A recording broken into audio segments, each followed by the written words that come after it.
Hello, para pejuang mimpi.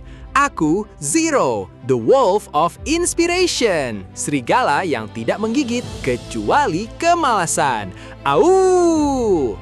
Pernahkah kalian membayangkan hidup tanpa situs berita, toko daring, kelas digital, mesin pencari, media sosial, atau video kucing terpeleset? Dunia mungkin tetap berputar, tetapi informasi akan berjalan lebih lambat, seperti berkas administrasi di kantor Konoha setelah pejabatnya pergi rapat studi banding. Perlu diluruskan, internet dan World Wide Web bukan benda yang sama. Internet adalah jaringan penghubungnya. Web adalah sistem informasi yang berjalan di atasnya. Tokoh kita tidak menciptakan internet. Ia menciptakan cara sederhana agar dokumen di berbagai komputer dapat ditemukan, dibuka, dan saling dihubungkan. Namanya Sir Tim Berners-Lee, ilmuwan komputer Inggris yang menggabungkan alamat digital, protokol komunikasi, bahasa dokumen, server, dan peramban menjadi satu sistem. Dari penemuannya, lahir ruang digital tempat manusia belajar, bekerja, berjualan, berkarya, berdiskusi, jatuh cinta, bahkan berdebat dengan akun tanpa foto profil. Lebih mengejutkan lagi, ia tidak membangun pagar royalti untuk menguasai ciptaannya. Ia memperjuangkan agar fondasi web tetap terbuka dan dapat digunakan bersama. Namun sebelum menghubungkan miliaran manusia, Tim hanyalah anak yang menyukai kereta mini dan rangkaian elektronik. Mari kembali ke awal perjalanan hidupnya.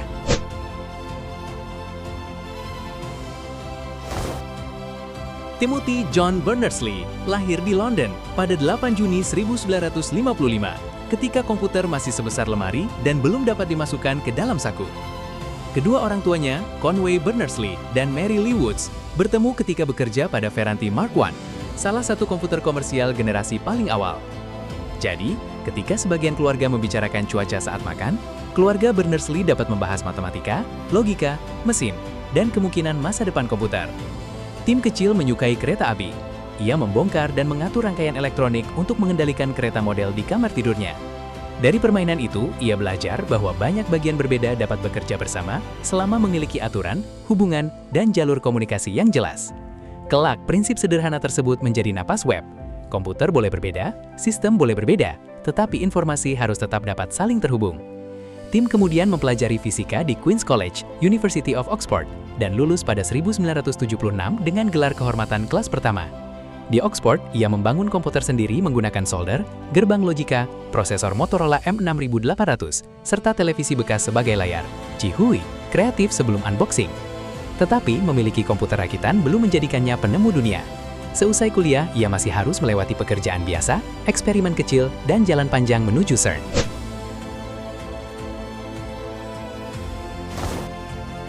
Setelah lulus, Tim bergabung dengan Plessey Telecommunications di Dorset, Inggris, perusahaan besar yang mengembangkan peralatan telekomunikasi.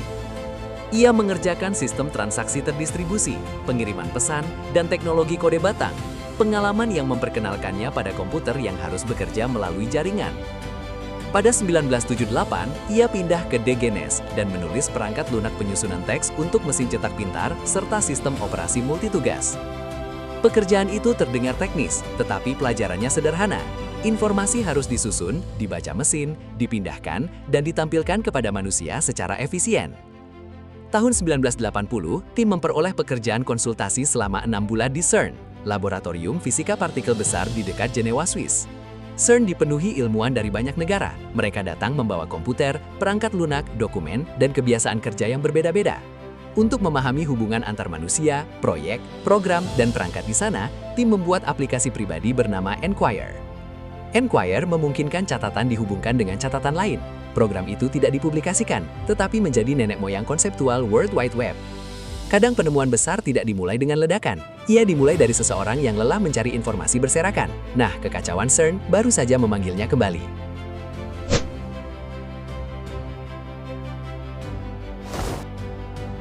Setelah bekerja di Image Computer Systems pada 1981-1984,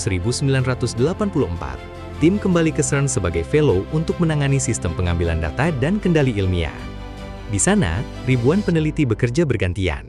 Ketika seseorang pulang, pengetahuan tentang proyeknya sering ikut menghilang dari percakapan sehari-hari. Informasi tersimpan dalam komputer berbeda, menggunakan perangkat lunak berbeda dengan format dan aturan akses yang tidak selalu kompatibel. Internet sebenarnya sudah tersedia di lingkungan akademik, tetapi penggunaannya lebih banyak untuk surat elektronik, pemindahan berkas, dan akses komputer jarak jauh. Tim melihat masalah yang lebih dalam. Manusia tidak hanya membutuhkan jaringan untuk memindahkan berkas, mereka membutuhkan ruang informasi yang dapat dijelajahi secara intuitif. Bayangkan sebuah dokumen memiliki kata yang dapat diklik, lalu membawa pembaca menuju dokumen lain, meskipun tersimpan di komputer berbeda. Kedengarannya biasa sekarang, namun saat itu, menghubungkan informasi global tanpa mewajibkan semua komputer memakai sistem seragam adalah gagasan berani. Tim tidak ingin membangun satu gudang raksasa. Ia ingin membuat aturan agar gudang-gudang berbeda dapat saling menunjukkan pintunya. Pada Maret 1989, seluruh kegelisahan itu dituangkannya ke dalam proposal. Tetapi tanggapan pertamanya bukan luar biasa, melainkan sesuatu yang jauh lebih samar.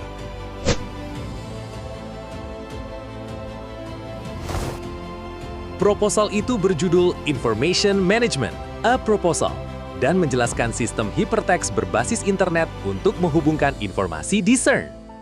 Atasannya, Mike Sandel, menuliskan komentar legendaris di sampul proposal tersebut. Vague but exciting. Samar tetapi menarik. Itu bukan persetujuan mewah dengan karpet merah. Namun, Sandel memberi tim ruang untuk melanjutkan gagasannya. Sebuah kalimat kecil membuka pintu sejarah. Wah, berbeda dengan Konoha. Di sana proposal kadang harus melewati 11 meja. 7 stempel, 3 revisi, lalu hilang karena mapnya dipinjam. Tim menyempurnakan gagasannya, sementara insinyur sistem Belgia, Robert Cailliau, menjadi rekan penting dalam memformalkan dan mempromosikan proyek tersebut. Pada November 1990, keduanya menyusun proposal yang lebih formal mengenai proyek hypertext bernama World Wide Web. Tim sempat mempertimbangkan nama seperti Information Mesh, Mind of Information, dan Information Mind sebelum memilih World Wide Web. Nama itu menggambarkan jaring informasi tanpa pusat tunggal. Setiap dokumen dapat menjadi simpul yang menghubungkan manusia menuju pengetahuan berikutnya. Namun nama indah tidak cukup. Agar jaring itu hidup, tim harus menciptakan 3 fondasi utama: alamat, bahasa, dan aturan pengiriman.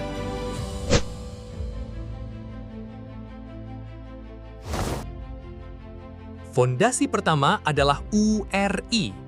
Kemudian lebih populer dikenal melalui istilah URL, alamat unik untuk menunjukkan lokasi suatu sumber informasi. Tanpa alamat, komputer akan seperti kurir Konoha menerima pesan, antarkan paket ke rumah yang pagarnya ada. Ada jutaan pagar, bos. Fondasi kedua adalah HTTP, aturan yang memungkinkan peramban meminta sumber informasi dan server mengirimkan jawabannya melalui jaringan. Fondasi ketiga adalah HTML, bahasa penandaan sederhana untuk menyusun judul, paragraf, daftar, dan tautan di dalam sebuah dokumen web. Tim tidak berhenti pada teori. Ia menulis server web pertama bernama HTTPD yang menyimpan dan mengirimkan halaman kepada pengguna. Ia juga membuat peramban pertama bernama World Wide Web yang sekaligus berfungsi sebagai editor untuk membaca dan membuat halaman. Peramban itu dikembangkan pada komputer NeXT. Nama aplikasinya kemudian diubah menjadi Nexus agar tidak tertukar dengan nama sistem web secara keseluruhan. Dalam satu rangkaian kerja, tim menciptakan alamat, protokol, bahasa dokumen, server, peramban, dan editor. Bukan sekadar ide, seluruh mesinnya dibuat bekerja. Menjelang Natal 1990, sistem tersebut sudah dapat didemonstrasikan. Untuk pertama kalinya, sebuah jendela kecil menuju dunia informasi mulai terbuka.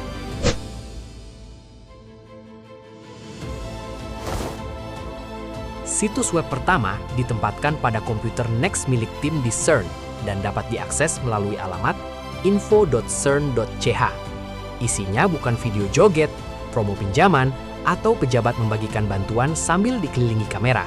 Isinya menjelaskan proyek World Wide Web itu sendiri.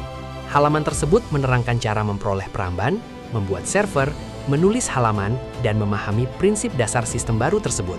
Jadi, situs pertama di dunia pada dasarnya adalah buku petunjuk untuk membantu manusia menciptakan lebih banyak situs. Sederhana, tetapi sangat strategis.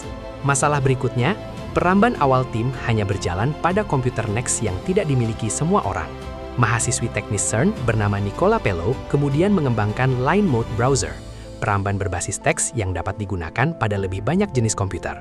Pada 6 Agustus 1991, tim mengumumkan proyek World Wide Web kepada komunitas internet melalui kelompok diskusi alt.hypertext dan mengundang kolaborasi terbuka. Pesannya menjelaskan sistem global berisi dokumen dan tautan, dengan tujuan membuat informasi akademik lebih mudah dibagikan kepada siapapun. Web akhirnya keluar dari lorong CERN, namun dunia belum langsung bertepuk tangan. Banyak orang bahkan belum memahami mengapa sistem sesederhana itu begitu penting.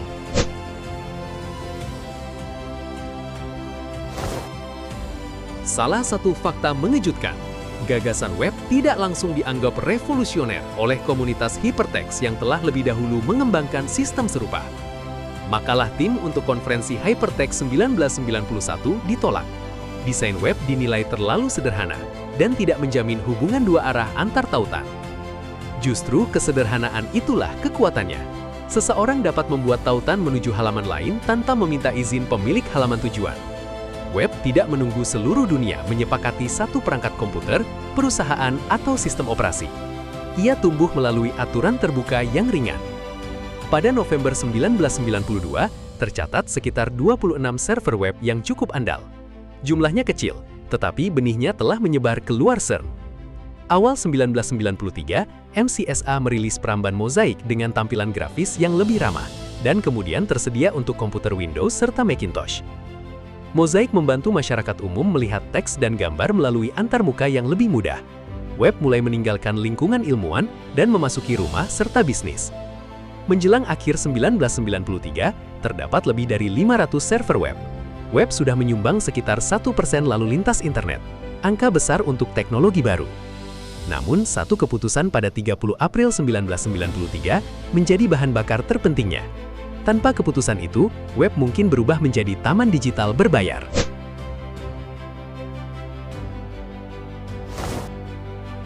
Pada 30 April 1993, CERN menyatakan perangkat lunak dasar World Wide Web dapat digunakan, disalin, dimodifikasi, dan disebarkan tanpa pembayaran royalti.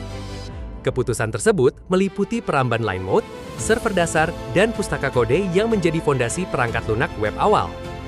Tim percaya, web hanya akan berkembang apabila siapapun dapat mengakses dan membangunnya tanpa meminta izin kepada satu perusahaan penguasa. Ia dapat saja mengejar paten, lisensi, atau pungutan. Bayangkan, setiap membuka tautan muncul tulisan, bayar dahulu, baru pengetahuan dibuka. Pret! Sebaliknya, para pengembang bebas membuat peramban, server, situs, toko digital, mesin pencari, forum, ensiklopedia, dan berbagai layanan baru. Pada akhir 1994, web telah mencapai sekitar 10.000 server dan diperkirakan digunakan oleh sekitar 10 juta orang.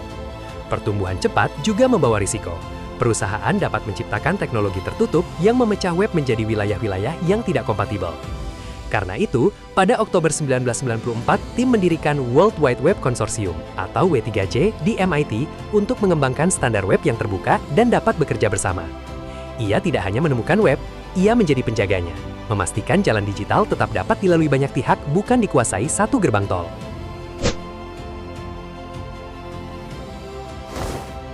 Pengaruh web akhirnya membuat tim menerima berbagai penghargaan besar. Meskipun wajahnya tidak selalu dikenal seperti para pemilik perusahaan teknologi.